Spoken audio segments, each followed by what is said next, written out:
But now you have to wear white, and white is supposed to be pure and virginal and innocent, etc. It has a different psychological,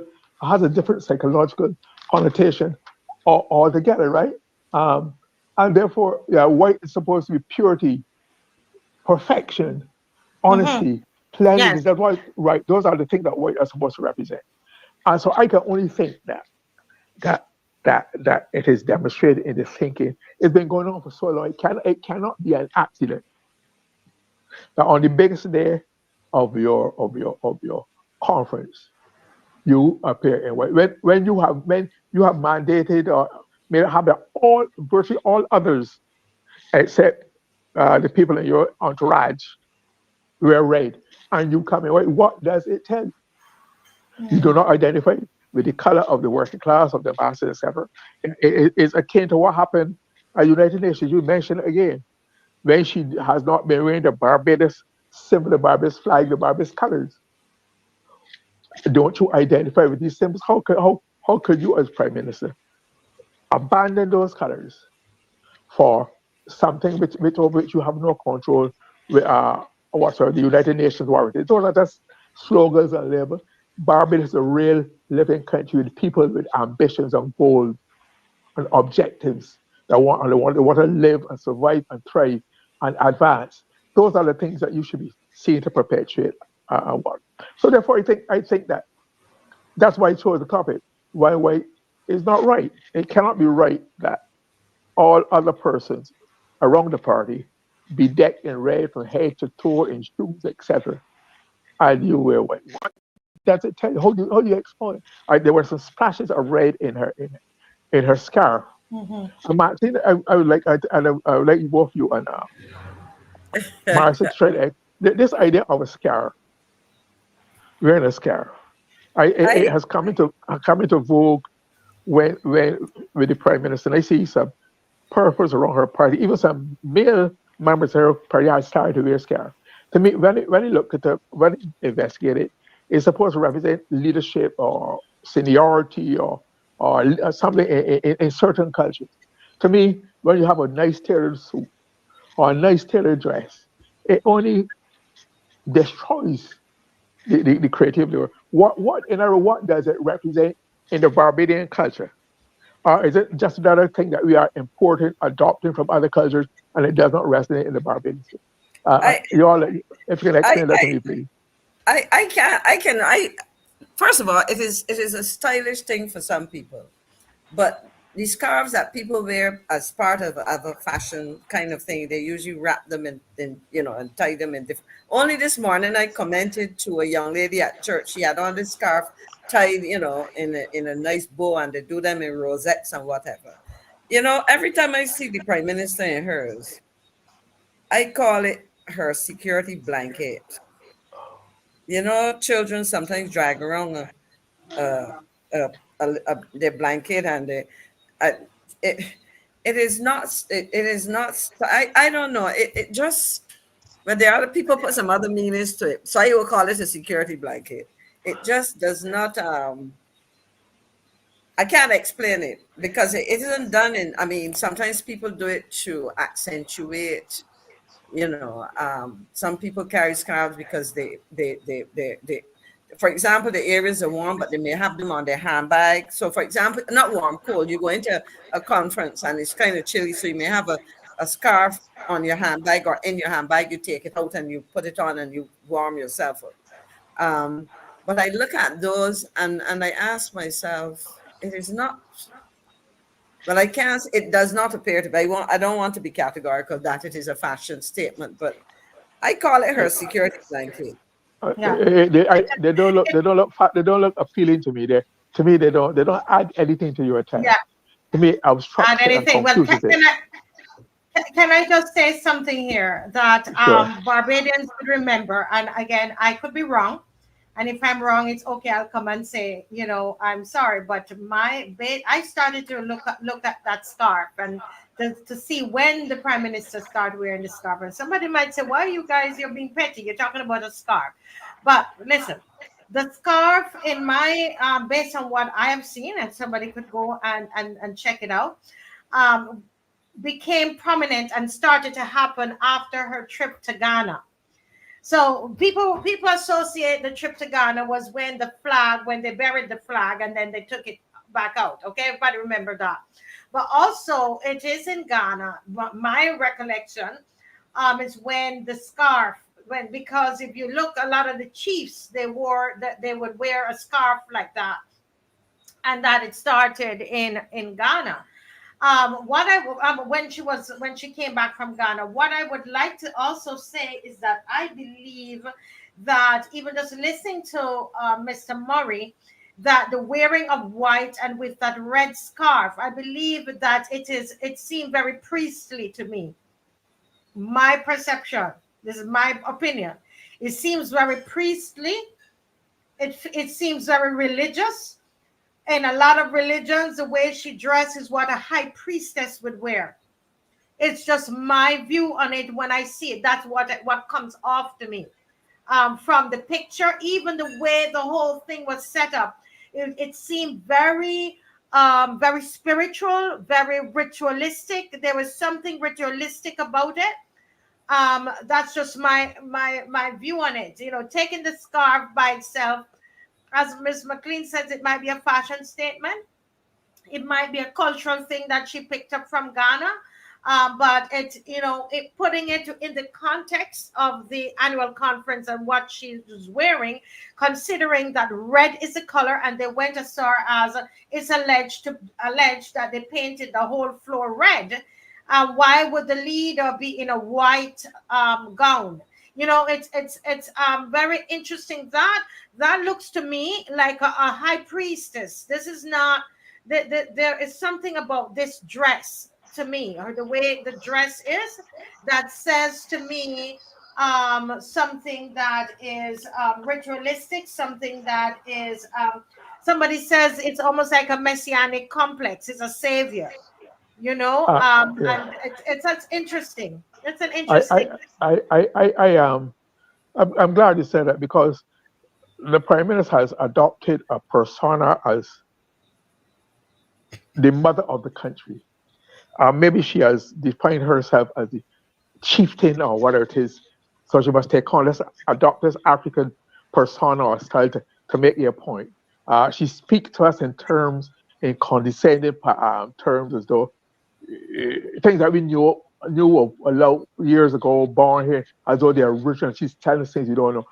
She talks down to us, and maybe that's all part of a complex in her head that she now has appointed herself as the know all, the be all, the miss great grandmother Barbados or whatever.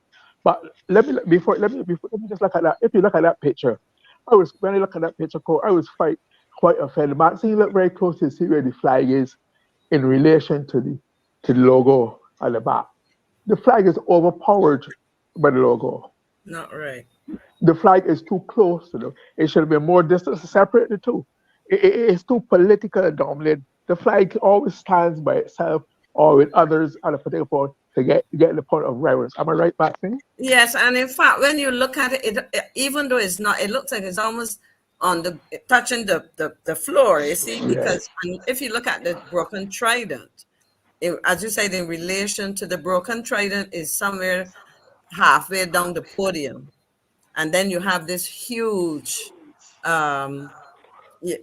logo in the background, and it is something that I've been observing, that how the flag is displayed in some of these things, and not only the flag. And I just use the opportunity quick to raise this because I attended the second graduation ceremony at university, and I wanted to raise it, but I didn't get a chance. At the playing of the national anthem, two ushers, official ushers of the university, they were talking during the playing of the anthem, and I looked at them. You know, as children, if your parents give you a certain look, you pick up on it. And one just looked back at me, and she was just, kind of almost giggling, and I'm like, but if these tones have to be set, and that's why. So that is looking very wrong. But I very quickly though, I want Yes, to go because back to the we white. have our next guest, so we have 3 minutes left in this Okay, segment. I just want to go back to the white because as Glyne spoke, I thought of the whole. I mean, Marcia, because I was a child of the '60s, I used to go into town. I remember there was a old white man called Mr. Hendy, and Yes. he was always dressed in white. Um, I remember the time days of the court hat and so on, and it is, I I tell people that symbolism. But Glyne is more into these things than he would know more. Symbolism is very important. And imagine you enter into a room, and there's a certain walk and so on that you have. If you walk into a room looking kind of, so as you say, you create a certain persona, and it tends to engender a level of, how should I put it, subservience on the part of others sometimes. No, it is something I observe behaviors. I mean, people will tell you as a teenager, sit on the bus. I used to observe people, and sometimes people would watch my eyes and tell me, that I give away. But observe the behaviors of certain people and how those people around them behave, in whether they encourage a sense of what I would call, as I said, superior subordinate relationship type engagements, or whether they engage each other as equals and adults, and so on. Respect is due and all of that, but there are symbols, and symbols are used, and I believe, Glyne, that that symbols are used very heavily Of in course. certain political circles. I mean, that's why we have an anthem, that's why we have a pledge, that's why we have cutting after a flag gets said. They're important for identifying, for identity, for concentration of public attention. But apart from that, many years ago, I read a book called Understanding Media, written by a man called Marshall McLuhan, who coined the phrase, the medium is the message. And he says that when he's talking about the media, he was not just talking about communication, but he's talking about everything in life. Like, for example, he said that clothes, or how you wear, or what you wear, how just is a medium, and it sends a message. That his theory was that clothes are an extension of your actual extension of your skin, of your persona, of your being. So therefore, when you wear certain clothes, you are sending certain messages, you're symbolizing certain people, uh, to try to get to project to create a certain perception and get a certain desired effect. So it is not by any means, and the marketers and the creators, they know this very well, and that's what they exploit in order to make their ventures and their activities successful. Yes, yes. Thank you so much. I mean, this is great observation, Mr. Murray. I know Thank my you. husband was sending the picture. I was away, and he sent the picture, and he was asking what's wrong with this picture. He had sent it out, so it's good to hear you analyze it, Oh, and that's why I oh, love to oh, be around you guys oh, because oh, oh. you know. Can I indulge you? I had sent a video earlier. I don't know if you saw it, with a comment Yes, from, right. I could you just wrap up this talk about white? I quite made me remember a lot of things. I mean, you went back to the 50s and 60s. I also remember this comment by Maria Agard a few years yes, ago. Dr. Maria Agard, on the question of wearing white. yes. Oh my Lord! So let's play that clip. Dave, do you have that clip? Okay. Right. This might help explain other things. Show that we are not being we're not obsessional. Yes. Yeah. And while you do that, guys, we're going to ask you to subscribe. Important that you subscribe to the show and you like the show, okay? And share, please. Go right ahead, Dave. You can be an opposition of one, but you could never be a government of one. And when you reach a point that even members of your parliamentary group you undermine and destroy, we ask the question, are we courting the devil? In the realm of possibilities, you can wake a sleeping giant if you have to, but you could never sanctify a demon, even if you dress it in white. When we touch down, the whole place shell out. When we touch down, Listen, the whole place shell out. what we have to say about this piece here is that I know of a fact because I spoke with Miss Dr. Maria Agard, and shortly after that, that woman got so sick. This is why I say to us here, and I say it publicly, Miss Motley, yes, she's a politician, but I want to tell you something. This woman deals in spirit, in the spiritual realm as well. I am telling you. And Maria Agard got so sick. I can tell you because that is my understanding. That, and this is why I tell you this one is a fasting and prayer thing, because I mean, she called it as it was, and they were in opposition. So now they talk about what's happening, with the DLP. But this was when the BLP was in the party, that she says all of that reference was to the leader of the opposition at the time, who was Mia Motley. Mr. Murray, any final word on that? Yeah, just to put it in context, one would remember that Dr. Maria Argar, she was the MP for Christchurch West, and she ran into some objections, etc., to the party, and she was hounded out of the party. She was expelled. And like you said, Mars, at a time when what really upset the public, there was a time that you said she was going through a very serious illness. And Yes. please consider that she's very, very bad. She's much better these days. But it was a time when she was at her lowest, and still this ruthless political act was taken against her in Christchurch West. Yeah. And as Angela is saying, fasting and prayer, right? Important. I know when we talk like this on here, some of you who are not believers, and you have your own, I know the Rasta community, they fast as well. I know that because my friends Bongo and Lumumba, they go and fasting regularly. So it's not just a Christian thing. But I want to say to us that, yes, you're going to notice things and you're going to write letters and but there's a spiritual component to this as well. And a lot of us, we were in a car coming up tonight, and people were just saying, I don't understand how this woman is so this, and she's involved in this, and she's in charge of this, and it's almost like listening, it seems so overwhelming.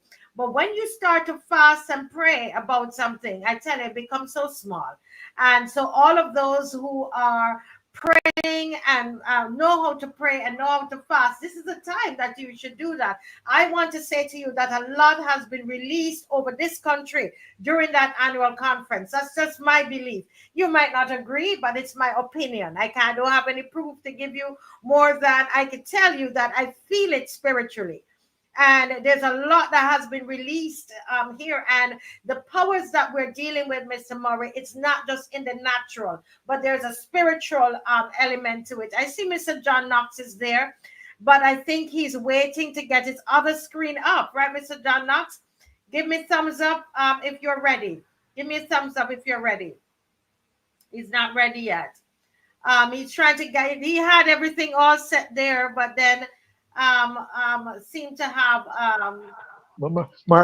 if I might use these few seconds, hopefully until he gets it sorted out, just on a more positive, uplifting topic, I'd like to use this occasion to congratulate that still relatively new consumer organization, BSANE, Barbados Consumers Empowerment Network, which has been doing some very good, diligent work and has been making a serious impact on the Barbadian community. I want to commend Maureen Holder, the executive director, all the directors, for the work they're doing. They're grabbing public attention. They're focusing on the things that matter to the public as individuals and as consumers. And I just want to wish them best of luck and to keep up the good work. BSEN is the name, or BSEN as they pronounce themselves. BECEN, Barbados Consumers Empowerment Network. Thanks for the liberty. Yes, thank you. Thank you. Very, very important. Thanks, Mr. Murray. I think Dave has a final video to play. We're so behind tonight, but we're working. Go ahead, Dave. You would hear the shout of outrage down in St. Lucia. If I had thought to have somebody expelled from the Barbados party for giving interviews to the nation, Harold Hoyt would have gone on the highest poll in Barbados and condemning in the strongest term. The media is being put on trial if somebody serving as a member of parliament can be expelled from a political institution for giving interviews to the media. Giving interviews to the media is in and of itself not something that is destructive of a party. It is what you say when you give the interview. And if somebody was giving interviews to the media to attack the policies of the institution and discredit the institution by attacking the policies of the institution, that would be an issue. But for somebody to be giving interviews to the media for to defend themselves, and this will happen in this instance, I believe that a person who has been so attacked has a right to defend themselves in the public domain. And that this is a wrong, that is outrageously wrong. And that the media itself, we believe, has to sit down and discuss, are we going to allow something like this to stand in Barbados? Can somebody be a pariah for talking to us about a matter concerning themselves? This is a very serious day in the history of Barbados democracy. And I really, really am not going to keep quiet about it anymore. I'm sorry. Thank you. I feel that you all should talk to. This man was giving us so many warnings, and the same thing, the muzzling of people from speaking, freedom of speech is what we're dealing with the cybercrime bill. But here we have, thank you, Dave, for that video. Here we have Mr. John Knox, and he is going to change the topic completely. And we're going to be looking at the Three Houses Spring. And we would have seen an article in the newspaper and comments by the Minister of Agriculture, Indoor Wear, about the Three Houses Spring. So we're going to turn it over now to Mr. John Knox to talk to us about the Three Houses Spring. Welcome, sir. It's always a pleasure to have you. Thank you, Marcia. Thanks for your welcome. Good night, Mr. Murray and Miss McLean.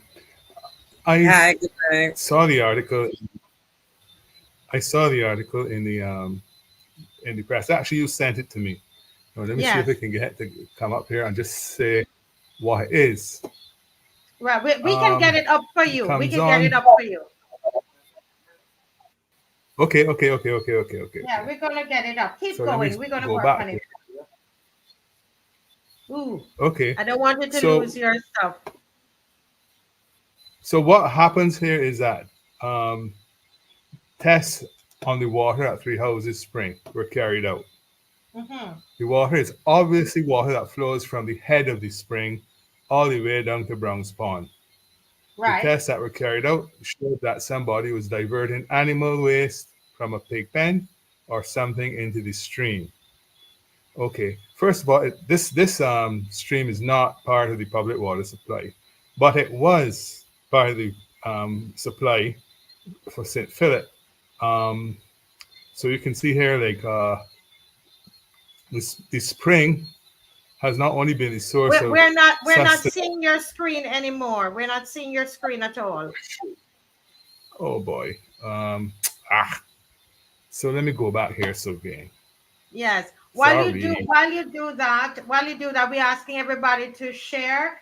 Dave would be able to put that article up, and we could read the article as it's up on the screen. So Dave could just it's in your WhatsApp, just put it up. Thank you. Right. Good.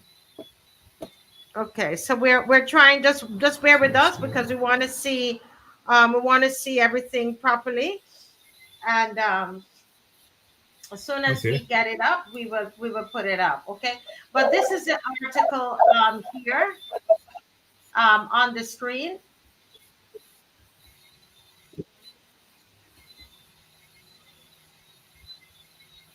And I don't know how many of you would have seen it. But this is the article that it came out actually yesterday, the 26th, October 26th, by Emmanuel Joseph. It says a major probe has been launched into water quality findings that reveal animal waste pollution of the crucial Three Houses Spring in St. Philip, which supplies water to area farmers. Minister of Agriculture and Food Security Indar Ware made the disclosure on Friday, vowing to prosecute the person or persons responsible. Tests were carried out on the water at Three Houses Spring. This water obviously is water that flows from the head of the spring all the way down to Brown's Pond. The tests that were carried out show that somebody was diverting animal waste from a pig pen or something into the stream, we're told Barbados Today exclusively. The matter is being investigated. There's a management committee in place at Three Houses under the Three Houses Spring Management Act. And those investigations, once proved, the person is going to be prosecuted. Some farmers who rely on the spring have expressed concern about the potential negative health effects the polluted water could have on them. So that is the article that was being referred to by Mr. Knox. If you read a little bit lower down, the paragraph that ends with 1713, a little bit lower down, if you read the article that ends with 1713, I'll explain to you where Brown's Pond is and show you that the locations does not seem to be known. Okay. Right. It said the spring has only been the source of sustenance for centuries, but the spring has not only been the source of sustenance for centuries, but the center of water management policy in the country dating back just as long. The current law governing the spring is an update of the Three Houses Spring Act of 1713. The Three Houses Spring Management and Control Act, passed last year, punishes polluters with a fine of $25,000 up to 2 years in prison or both. The offender may also be ordered to take action to fix the spring. The law forbids anyone who diverts, dams, blocks, or pollutes the spring or installs any device or contrivance in or near the spring which may interfere with the free flow of water. That's what I want to start by showing a little bit of the history of the spring and where Brown's Pond is, because I think that a lot of people, including technical people, don't understand where it is. Can I share this map? No, let me see if I can share this map. So if we're not seeing it. So once we can see it, once it comes up, then we can share it. Share screen. Share screen. Window. Share. All right, can you see it? Not here as yet. It's probably going to come soon. In the meantime, everybody, please, while we're trying here to share our screen, in the meantime, we're going to ask you to share, we ask you to subscribe.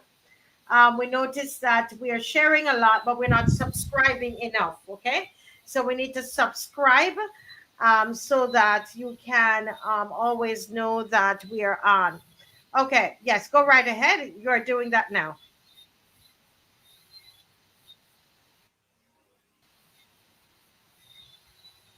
Have you got the screen? Have you got the shared screen up? Yes, we're seeing it on our screen. Yes, you're here. Quadrington, Ragged Point, Philip North. Have you got the shared screen? Yes. Okay. Fine. Okay, so we're talking about this surface runoff of water. The spring,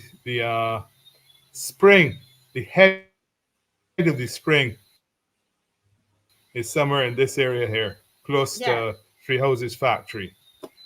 It generates water and it flows to the sea. Some goes to Culpeper Island area, and the bulk goes down through here and disappears into what is known as Brown's Pond. But Brown's Pond is not really a pond. If you actually go and walk in the area and look at it, you'll see it's like a hole in the ground. The water then goes underground and heads to the sea. It gets into the freshwater lens and then gets out to the sea.